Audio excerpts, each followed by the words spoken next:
नमस्कार विद्यार्थी मित्रांनो, आज आपण जराशी राम आणि रावण अजून याच्यावर बोलणार आहोत. आपण एक लेक्चर पहिले बोललो होतो, अजून एक बोलू. रावण म्हणजे नीतिमत्तेला सर्वात डाऊनचा व्यक्तिमत्व होता रावण.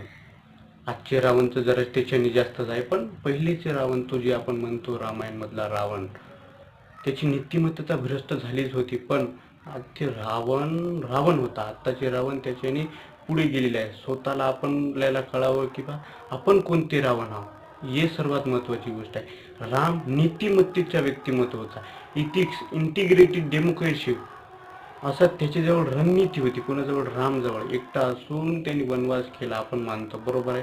कारण की ते जेव्हा सीताला ते रावणने नेला होता, तेव्हा राम एवढ्या डिप्रेशनमध्ये होता की बा असं काय करावं आता. तर या कारणास्तव राम आणि रावणमध्ये खूप फरक आहे.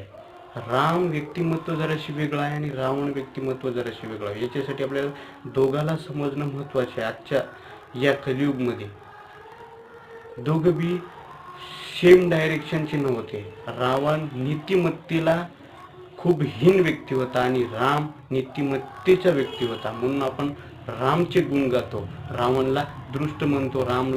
रावणला आपण कोणी जास्त विचारू शकणार नाही, विचारत नाही रावणला. तर याच्यासाठी काय कन्सेप्ट आहे कळली असेल.